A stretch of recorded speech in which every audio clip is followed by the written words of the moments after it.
자, 집중 분석 시간입니다. 코스피가 월간 기준으로 살펴봤을 때 거의 8개월 연속 상승을 하고 있어서 역대 두 번째 최장기간 상승을 기록하고 있습니다. 그러다 보니까 좀 쉬어가야 되는 것 아니야? 이런 의견도 나오고 있고요.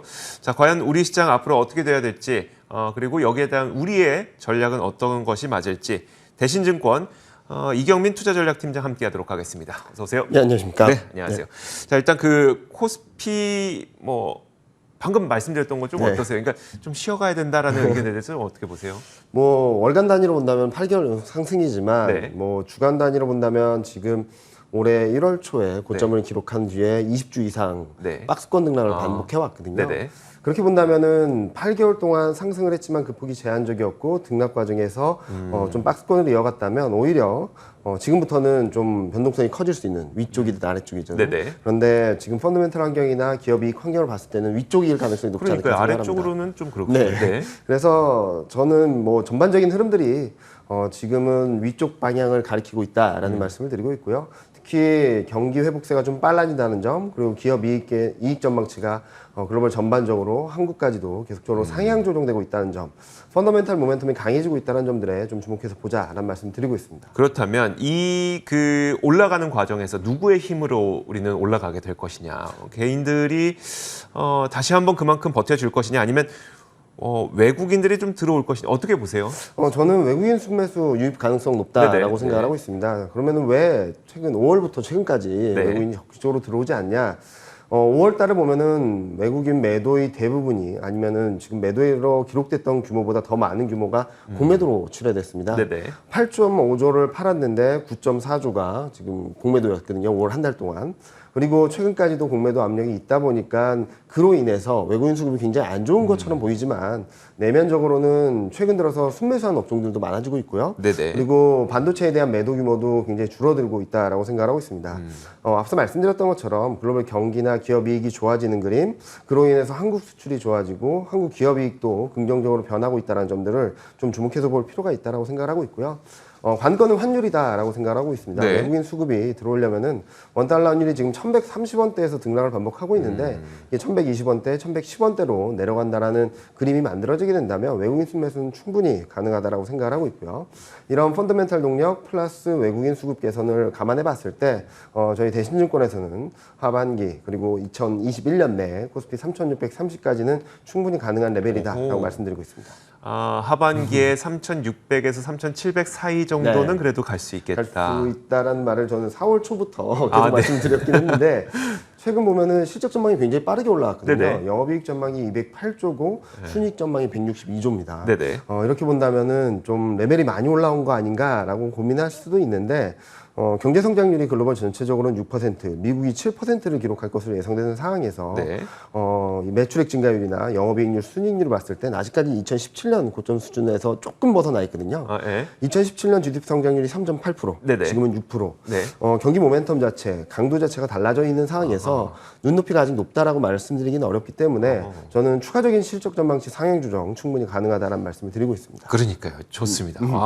기분 좋은 전망이에요.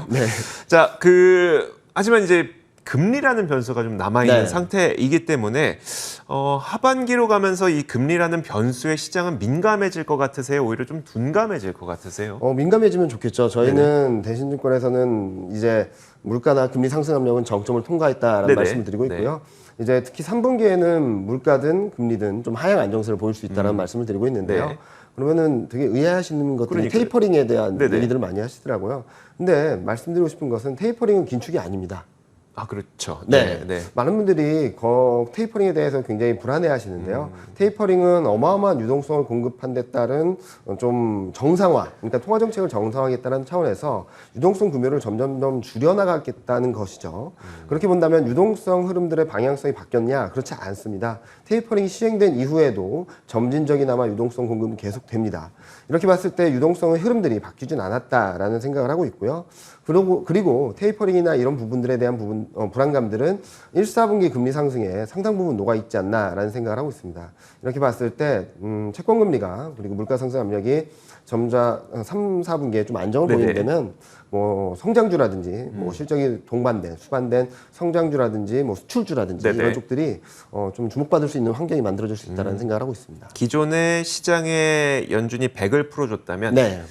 이제는 99% 줄게. 네, 뭐 그런 식으로 98% 줄게. 이게 너무 빨리 그 줄이면 막 100에서 90으로 줄이고 막 80으로 줄이면 그럼 또 시장 충격이 있을 수 있겠지만 그런 일은 또 나타나지 않을. 근데 연준이 통화정책 정상화를 왜 가져가려고 하는지를 봐야 네네, 되겠죠. 네. 경기가 안 좋은데 경기가 아직 회복되지도 않았는데 통화정책 정상화를 하고 테이퍼링을 논의하고 금리 인상 시점을 앞당기고 그러면 시장이 문제가 될 겁니다. 네네. 그렇지만 경기 회복세가 워낙 빠르게 전개되었죠.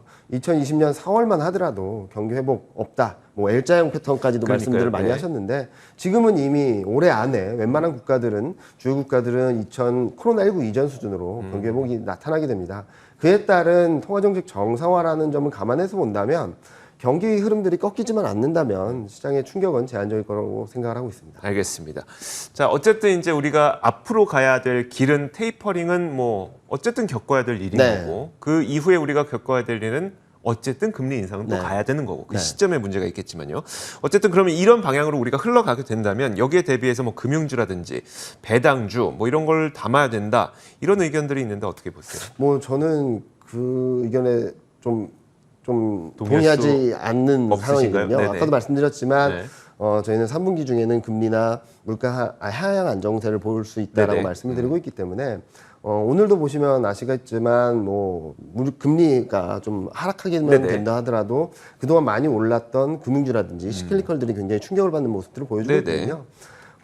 금리가 하향 안정을 보인다면은 저는 금융주가 더 강하게 올라가긴 좀 어렵다라고 생각을 하고 있고요. 배당 차원에서 좀 모아나간다라는 생각들 그리고 연말까지 끌고 갈 수 있겠다라는 부분들은 뭐 크게 뭐 제가 말릴 건 없겠지만 네네. 뭐 지금 시세 차익을 노리고 아니면 배당 매력에 의해서 올라가겠지라고 생각을 하는 것보다는 지금은 시장 흐름들이 바뀌는 것 최근 들어서 인터넷 2차 전지는 굉장히 강했고 네네. 네. 반도체도 바닥권에서 움직이는 모습들을 보여주고 있다는 점들을 감안해서 본다면 지금까지 올해 1, 2, 3, 4월까지 굉장히 좋았던 시클리컬과 금융주보다는 좀 구조적인 성장주, 수출주에 관심을 가져보자는 말씀드리고 있습니다. 그 비교를 해보면 어떠세요? 그러니까 실적 전망치가 어디가 좀 더 빨리 올라가고 있는 상태예요? 1, 4분기 실적 시즌에는 확실하게 시클리컬과 네네네. 그리고 금융주들이 빠르게 올라갔습니다. 네네. 그런데 최근 확인을 해보면은 가장 빠르게 올라오는 것은 미디어 교육, 그러니까 네네. 영화 산업이라든지 코로나19를 피해를 받았는데 이제 사회적 거리두기가 완화되고 그러면서 기대감들이 들어오는 업종들이 어허. 좀 좋아지고 있고요.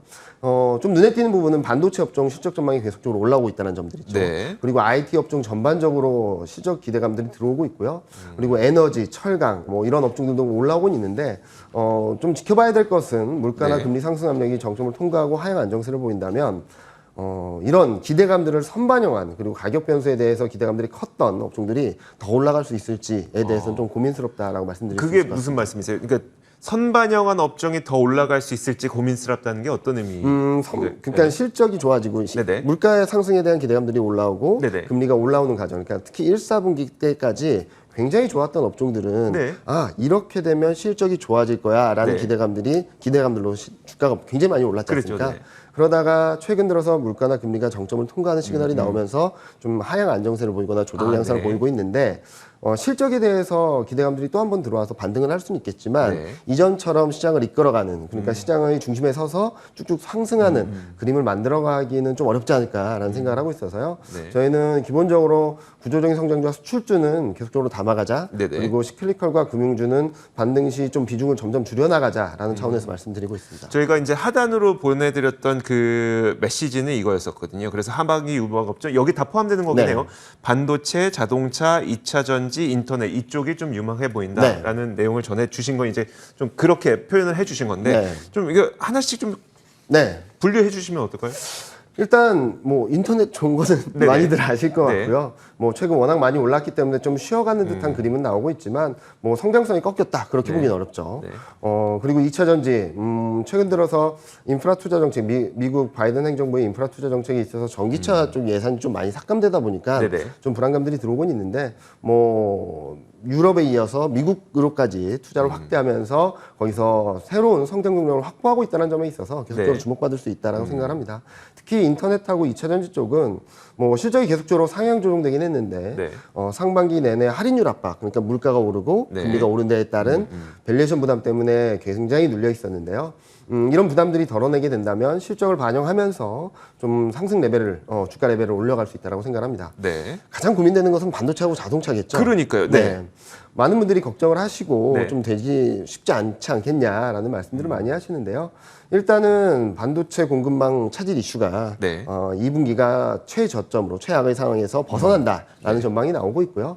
가트너에서 전망한 것을 보면은 회복 강도가 1분기보다도 더 좋은 그림으로 만들어주고 있거든요. 네. 무슨 말씀드리냐면 1분기 때 굉장히 공급 차질이 굉장히 심했던 상황인데 네네. 2분기 때는 더 심해졌습니다. 네. 근데 이 회복 강도가 1분기보다는 더 회복력을 보여줄 수 있다는 얘기를 하고 있기 때문에 네. 이런 기대감들이 들어오게 된다면 시장은 움직일 수 있다고 생각을 하고 있고요. 특히 반도체 같은 경우는 최근 2, 4분기 실적에 대한 불안감, 네네. 공급망 차질 이슈 때문에 생산이 원활하지 않았다는 불안감과 하반기 실적을 얼만큼 지금 시장 전망치를 얼만큼 비트할 수 있을까? 네네. 아니면은 이 하반기 실적이 진짜로 갈 수 있을까라는 그러니까요. 의구심들이 굉장히 크거든요. 네네.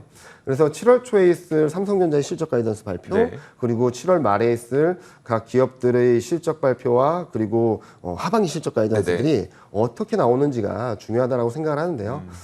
저는 이런 불안감들이 주가에 상당 부분 선반영되어 있다고 생각을 해본다면 지금 더 떨어지기보다는 좀 상승 쪽으로 방향성을 만들어가지 않을까라는 생각을 하고 있고요.